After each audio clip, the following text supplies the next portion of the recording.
Yo, what's good? Hey, as always, I want to start out by saying I appreciate everybody who's supporting the channel, the over 2,300 subscribers that we have, and the people who just stop by to view, comment, like, dislike, whatever. Any interaction is good interaction. Yo, I'm Marcus. You're the channel, The Debt Free Dad, where we're talking financial takes, financial topics, current events. I got my red cup in the shot. I normally try to move it out of the way and move it out of the picture. But where we talk financial takes, financial topics, and current events. I'm a licensed attorney, but this isn't legal or financial advice. Just giving my opinion and take on topics and subjects, attorney reactions, and letting y'all know what we got going on here in the household of the Debt Free Dad. Yo, what's going on, sis? I appreciate you tuning in. And so I wanted to do this video today because this is something that happened. Hey, I'm in the DMV area. I lived in Baltimore for a long time. A HBCU graduate in Baltimore, Maryland. So I'm very familiar with this area. And I wanted to talk about a gentleman, a young brother by the name of Jalil Green, who was a first time real estate investor. He was only 24 years old and he was murdered outside of his investment property, which was the first property that he purchased. First and foremost, before I even start, condolences to his family, because I mean, nobody wants to deal with a loss of a loved one. And it's, oh, what's good? What's good? Oh, yeah, you're not too far at all, man. You in Williamsburg. Yeah, I'm in the DMV. So you right down the street, bro. I want to give a condolences to his family. Like I said, nobody wants to deal with that, especially with someone who has such a positive influence. Everybody who talked about him, they actually had a visual for him, and everybody who spoke of him spoke glowingly. They expected to see this young brother, Jalil Green, and Forbes 30 under 30 at some point. And so it's just a tragedy, and definitely condolences and prayers going out to his family. Now, I wanted to talk about something because I did, doing some research. I saw a few videos. We're going to talk a little bit about just what happened, but more importantly, I wanted to give everybody some gems and jewels on things that you should do when it comes to purchasing an investment property or even buying a property for yourself, but ways that you have to keep yourself safe and keep your head on the swivel. Now, I actually looked out and, I saw some videos and I saw a couple videos talking about it. And guys were just talking about firearms, and oh, you got to have a firearm. I'm always strapped up. I'm gonna keep it 100, and this is nothing to, no offense to nobody who, hey, if you believe in your Second Amendment rights, I actually, y'all may not know what this emblem is, but this is probably, but this what's contained or what was contained in this box has probably become my favorite concealed carry weapon because it's so small I could probably put it in my shirt pocket. But I'm definitely a proponent of the Second Amendment. But I'm seeing a lot of videos out there saying that real estate agents need to have a firearm. They need to have a firearm. And I agree and disagree with that. And I agree with it because I mean, I just believe that if you qualify and haven't done something to disqualify you from legally possessing a firearm, you should probably have a firearm, if not in your house. I prefer everyone have a concealed carry permit, but you definitely should have one in your house because, hey, just coming from my background, not only where I work, but where I live, environments I grew up in, there's a lot of ill cats out here. So I do agree with the people who say that real estate agents and investors, should have a firearm. But the thing that they aren't talking about is the requisite training to become proficient with a firearm. Okay, so there, having a firearm is something you can do, but there are a lot easier things that you can do that doesn't revolve around having a firearm to protect yourself when you're going to neighborhoods looking at investment properties. Because let's just think about it, most people who are trying to make money through investment properties, I've never went to a balling ass neighborhood to look at an investment property because I don't want an investment property in some balling neighborhood. I'm not going out to Potomac, Maryland, with the Washington Wizards and the Washington Commanders football players. No, I don't want to go to those areas because those properties are too high. You want to find something that's low cost, affordable, so you can flip it or get a tenant in. So a lot of times when you're doing real estate investments, you're going to find yourself in distressed neighborhoods. Having a firearm on you legally is something that can help.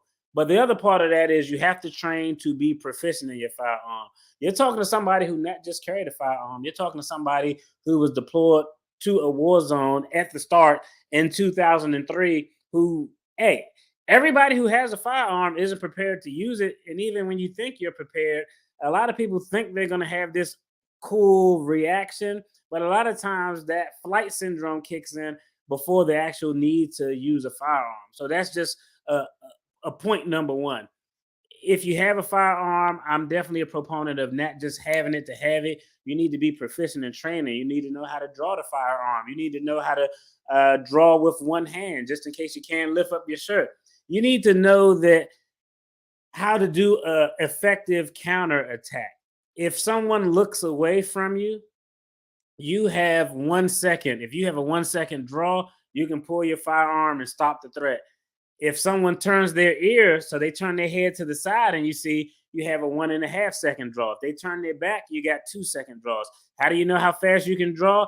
It takes pride. It takes practice. You can't just say, "Oh, I got a firearm now, I'm good." And so a lot of people don't even know the statistics. So I'm a real big stickler for training. So again, firearm is something you can do to kind of stave off things, but that's a small portion of it. You got to have the requisite training. In addition, you have to know what the laws are in your area. Because I have a firearm license that I have pretty much license that allow me to carry in most states. And the states that are goofy, I don't even want to go to those states. But each state has their own different laws. Some states, if there's a threat, some states allow for me to brandish a firearm to remove a threat. If it's a crowd of guys, for example, I think that I'm in harm, I could lift my shirt up and say, "All right, y'all leave me alone." And that's not a crime in some places. In other places, if you brandish a firearm, it is a felony and you will end up in prison. So there's a lot that comes with the firearms, even though, again, I think that I'll tell you, if when I go to look at properties, even purchase my home, I'm always having my firearm on me. But like I said, I'm someone who trains with it. I'm someone who knows the law. I'm someone who's aware of what constitutes a life-threatening or serious physical harm threat that would allow me to use it. I recommend if people have a concealed carry permit, they probably should have concealed carry insurance, because if you do have to use it, it is extremely expensive to defend yourself from some sort of criminal and or civil litigation. That's point number one. So I'm going to go ahead and play the video so you all can see the news video related to this.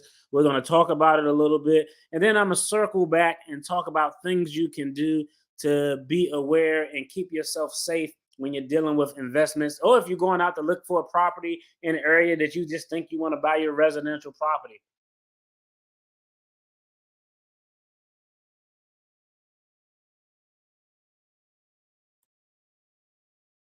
From those shootings in Park Heights this weekend was a young man in his 20s with so much promise. Jalil George, a man on a mission to make Baltimore better, but the city didn't allow him to.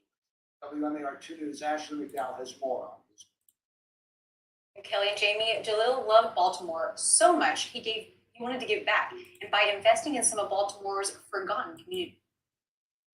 Hey, could y'all let me know in the chat, how does that sound? Could y'all put a 1 in the chat or something so I can know if y'all could hear the video that I'm playing? I just want to make sure. I know the last time the video was a little bit low.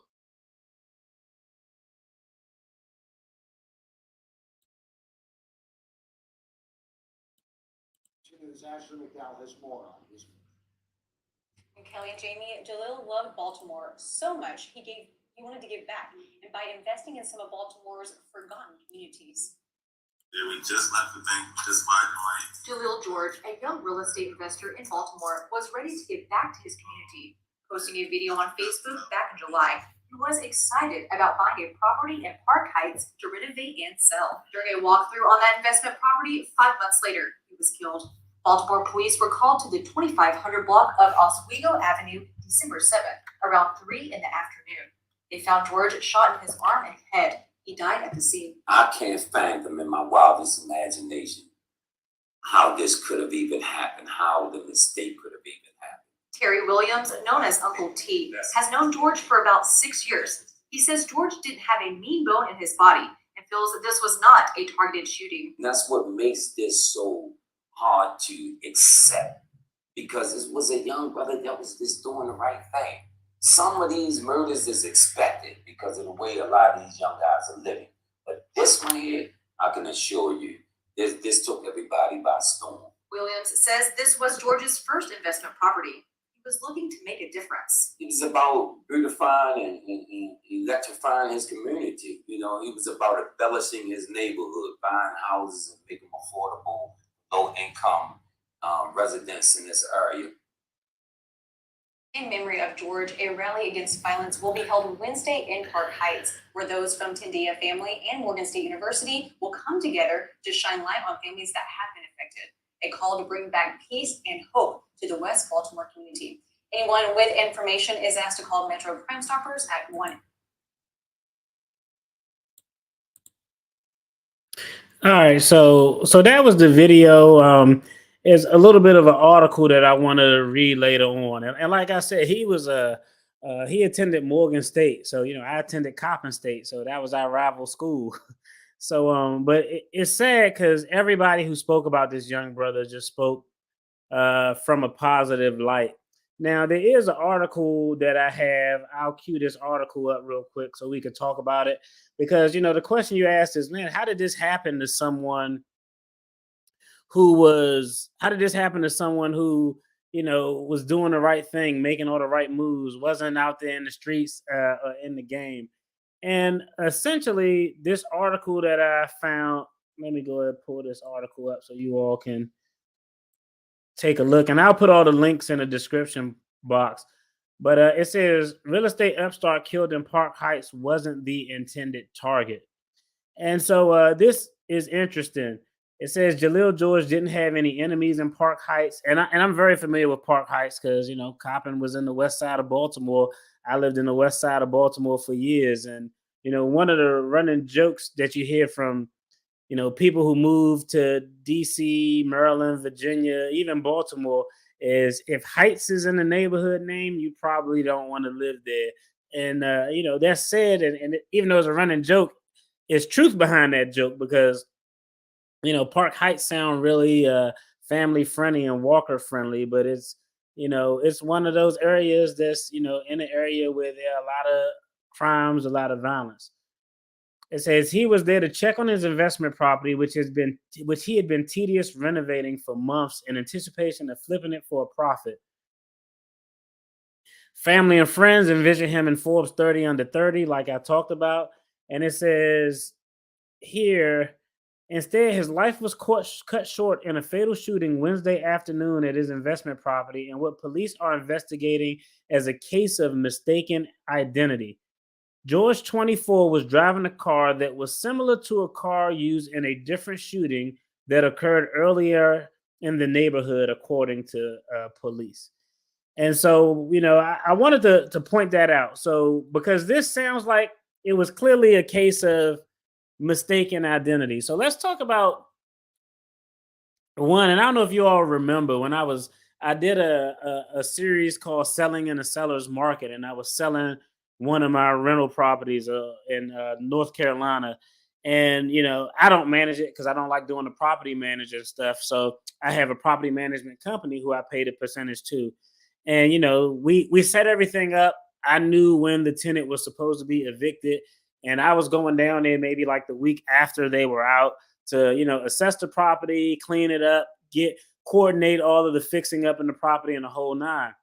And as I was trying to coordinate that, my property management company told me that they went by and the tenant was still at the property after the time they were supposed to vacate. Now, I already scheduled to come down there. So I'm coming down there and I'm opening the door and I'm going in my property. So the first thing that I would say is, when you go to look at a property, even if it's an investment property or property that you want to purchase to live in, never go by yourself. That's the first and easiest thing. Because one, if it's a property that you're looking to purchase, you are not familiar with the neighborhood. So it always behooves you to bring someone else with you, just in case. Again, remember, there are strength in numbers. a lot of times if someone is thinking of doing something ill, if you are in a group of people, it's kind of that herd mentality. They're like, that's why animals like deer and zebra travel in packs. Like, okay, we know there's some wolves out there and some lions out there, but there's strength in numbers. So the first thing I would say is always travel with someone. Do not go to these properties, especially if it's in a neighborhood where you're trying to get a deal, gentrification may be going on, that has all those telltale signs. It happens in affluent neighborhoods. I mean, I'm gonna be honest, most property crimes happen in affluent neighborhoods because people assume that these people have better things to steal and to take. Just statistically, that's a fact, but never travel alone. So I know when I went down to this property, this was my thought process. I'm going down there and I have word that this tenant is still squatting on the property. First thing first, anytime I travel, like I said at the beginning of the video, I'm always armed. It's just a me thing. That's just how I am. And I do the requisite training and all of that stuff. So I'm not just running out here like a wild cowboy from the Wild Wild West. But in addition to being armed, I made sure I hit up my brother, was like, hey man, you want to ride down with me? You free? I made sure somebody rode down with me because this was my thought as I was going down there. I'm going into my property, and this person who has the audacity to squat on my property, they may actually act like and think that they have some right to this property. So literally, as I was going into the property, the first thing I did was, this is how I went into the property. I knocked on the door. I didn't get an answer. I knocked on the door again, didn't get an answer. So I had the key. So as I was knocking the third time, I said, boom, boom, boom. I said, okay, this is the property management company. We're coming in to do a walkthrough of the property. If anyone is in there, we are coming in. We made ourselves known. Once we opened the door, I opened the door up. I said, hey, I announced, I said, I am armed. If anyone is in here, please announce that you are in here because I'm coming in armed to evaluate a property that you have no legal right to be in. But I made all of those requisite announcements. When my brother went with me, I didn't want him to go inside with me because that's the bad move to make. I want him to pull up, or you want that person who's with you to pull up to the property with you, but you don't want them to go inside because if they go inside with you and something crazy happens, you have no recourse to can call 911. You have no recourse who can escape and tell what happened, give the detail of the events. So that's rule number one. Don't visit these properties alone. I think the other thing you can do even before you visit the property, and this gentleman may have done this, I'm just going through general things that you may want to do, is you always want to do a drive-by of the property. Now, this is where people make mistakes. I don't know if y'all ever purchased a property. You ever purchase a property or do a drive-by of a property, and you're like, man, this property is nice. This neighborhood is nice, and you just drive by.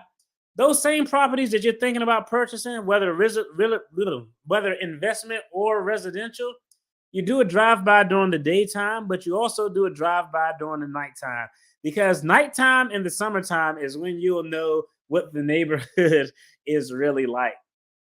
So always do a drive-by on the property. In addition, you want to drive by the property at nighttime when you know, so you can see actually what's going on. If it's a crowd of people hanging out, if the neighborhood is truly quiet, because in the daytime, a lot of working class folks are gone, so most neighborhoods appear quiet. But on a Saturday night in June, ride past the neighborhood at 10:30, 11 o'clock. You'll find out really what's that neighborhood's about. So never travel alone. Do a drive-by of the property during the daytime and the nighttime before you physically exit the vehicle to go visit the property. Now, this is another one that I really don't hear people talking about, and it's very simple. It's going to cost you probably $100 to do, but it's very smart to do. And this is for the investors. This is specifically nuanced for the investors.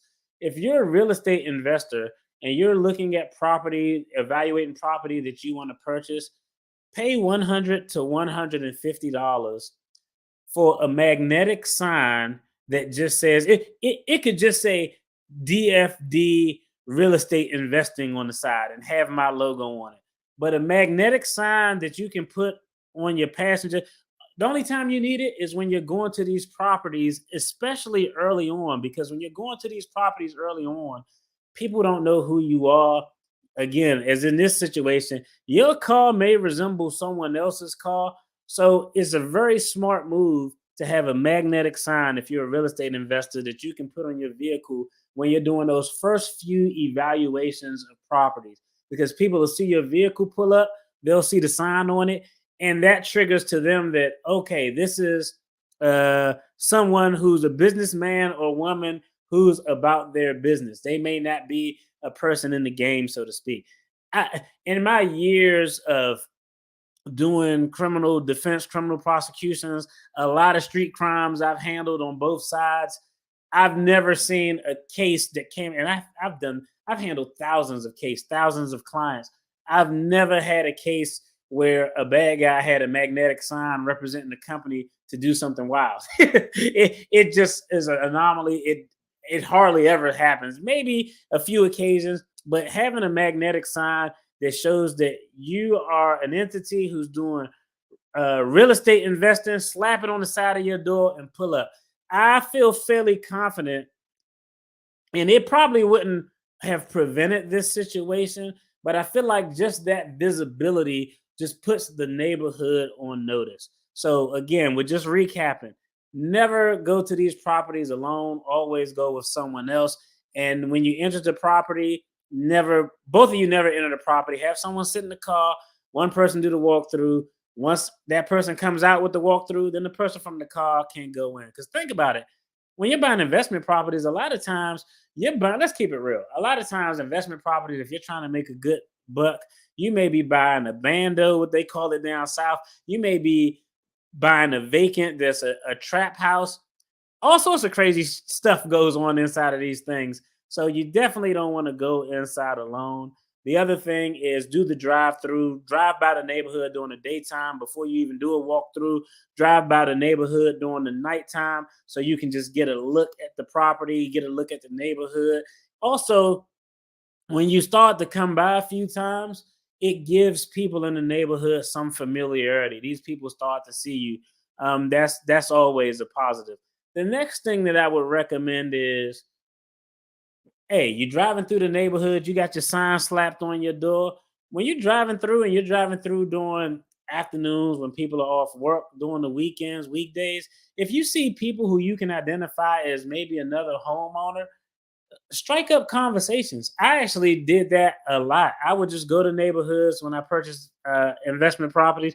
I would go to this neighborhood and I just had a conversation with the neighbors and just introduce myself. Hey, I'm Marcus. This is who I am. I'm thinking about purchasing this house right here. And people will tell you a little bit. Hey, the guy who had lived here before said he had some sewage problem. I mean, people will announce what people will explain and give you all the details of the neighborhood that you can't get from the realtor, first and foremost. But you start to develop some familiarity with people in the neighborhood, and that's always a good thing. Even after, I can remember we developed relationships with people in the neighborhood after we actually purchased the property. There was like some lawn furniture in there, but we weren't down there because this property was 3 or 4 states away. And I guess somebody in the neighborhood wanted to like jump the fence and take the lawn furniture. And the neighbors who we were talking to was like, "Oh no, don't mess with that furniture." Like those neighbors stopped them just because we built up those relationships with them. We had conversations with them. So I think that that is another thing that you can do to kind of minimize and reduce your risk. Another thing that you can do that's possible, if it's a vacant home in an area that you think could pose some substantial risk to you, you're a taxpaying citizen, make the police department work for you. It's not uncommon to dial 311 non-emergency and say, hey, I'm an investment, I invest in real estate. I'm going to look through this property. It's been boarded up for a while. I know that a lot of times these boarded up properties may have some activity or people living inside. So I wanted to know if I could set up a time where I can have an officer present when I do the walkthrough. Hey, the officers will do that for you. They will show up for you. Now, the problem is going to be is getting the time scheduled when it's convenient for you and them. But that's another option that I've used before. That's another option that I know other real estate investors has done before as well. So that's definitely something you can do to make sure that you don't pose or reduce your risk. Because I mean, just Google it. when I saw this article, I immediately went and Googled,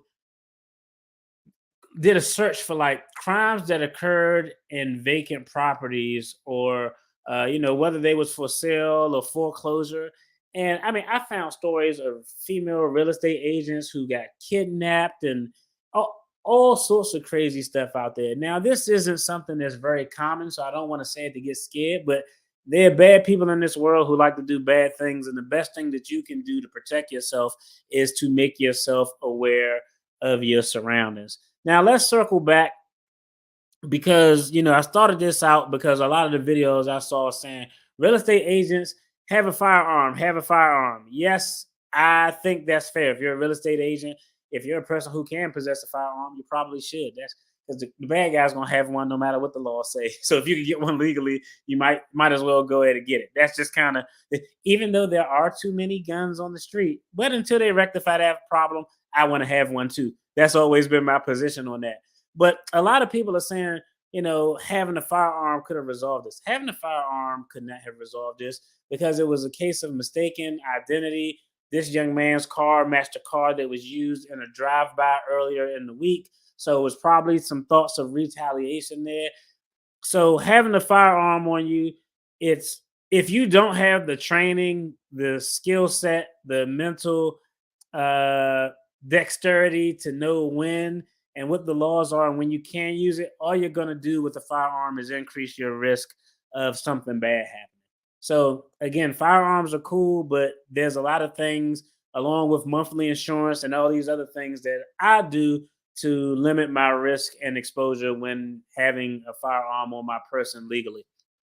Now, aside from firearms, there are secondary things that you can have on you as well that could potentially help. Now, these secondary things, and anybody who is a proponent of self defense always has a secondary weapon, so to speak, on them. You don't want to go from a verbal altercation to a fist fight, then the next escalation up from a fist fight is a firearm. That's a no no. That's typically a bad thing to do when we're talking about use of force and progressive and using equal force. So one thing that's good is a good OC spray. I think is very, especially, I have an OC spray that hangs by my door. So when someone leaves out, if my wife leaves out, she can grab this OC spray, and it's only about this big. It looks like you remember the old spray breath halitosis Banaka, I think is what it was called. But I keep one by the door. But having a good OC spray is something that can stop a lot of risk, especially those risks of, not deadly force, but some type of physical conversation or physical threat or altercation. One spray of the mustard, and whatever they think they're going to do is going to come to an abrupt halt. So I think that that's a good option. The other thing is, you're hearing people talk about real estate agents and investors and people to protect yourself when you're dealing with these properties. Have a firearm, have an OC spray. The other thing that you should have on you when you're doing these type of things is, just sound crazy, is a first aid kit. I think when you're going out to these properties, when you're going out to do things that could pose some risk, looking at a vacant property, looking at a property in a neighborhood you're unfamiliar with, it would behoove you to have some type of first aid kit. Typically not in your car. And this sounds wild, but they actually sell a cool first aid kit that goes around your ankle. And that's something that if I'm going into a neighborhood that I'm unfamiliar with to look at a vacant property, that's something that I would have on me just in case something happened. I need to be able to take that thing off, address the room, put a pressure on it, turn it, whatever it is, whatever it is. I think that first aid kit is something that could definitely help. It's just terrible that this had to happen to somebody who was so young, somebody who was doing something that was promising. I looked in an article, and this gentleman had met a guy. His name was Mr. Robinson, and Mr. Robinson was a real estate investor from Baltimore. He met Jalil in 2019, and he said, "Oh yeah, give me a call, and I'll give you the ropes to the game, get you started and how to do things." And this guy started giving him advice, and Mr. Robinson told the young brother, "Hey, the first few times is free, but I'm gonna start charging you." And what happened was, this young brother was so motivated, he started calling Mr. Robinson every week. And Mr. Robinson was like, man, he's so hungry. He reminds me of myself. So he just kept giving this young brother gems. In addition, I also looked and Jalil Green, his father was a real estate investor as well. So he just kind of came from that background of real estate. Even though he was an engineer major at Morgan State, he always kind of had that real estate nexus. And it's just a travesty. And I definitely hope that whoever perpetrated this or I hope they caught and brought to justice so that the family can find some type of peace of mind and justice being served for their lost one. But yeah, it's messed up. I just wanted to jump on here and talk about it real quick, but more importantly, talk about things that you could do to keep your head on a swivel when you're out there looking for investment properties, when you're out there looking for even just a home. The name of the game is awareness. They've done studies, and I know this just from my work, but they've done studies where they talk to people who were convicted of armed robberies and all sorts of things. And they asked, like, well, what was the number one indicator as to whether you would commit a crime against person A and person B? And amazingly enough, you would think like it wasn't, oh, well, person A was big and person B was small, or it wasn't person A looked like he was a goon and he had a strap, and person B looked a little soft because he had on a suit, so he might be coming to work. No, the number one factor, unequivocally, it was like 80% of the time, the number one factor that determined whether or not these persons would identify somebody as a victim was the people who were aware. The people who were aware, who were looking at their surroundings, who had their head up, wasn't down on their phone, didn't have both earbuds in, just walking and singing along. He was like, we pass those people up because if something happened, it don't go right, they're paying attention. They can identify us. They may be on edge and ready for some type of physical altercation. But the people they identified as victims, 80% of the time, it was the people who weren't paying attention, the people who had their headphones on, the people who were looking down on the phone, the people who were at the gas station with their pump in the car and just standing there on their phone, not looking at their surroundings, seeing somebody walk up from them on the other side or from the opposite side of the pump. So stay alert, stay alive is an old military saying.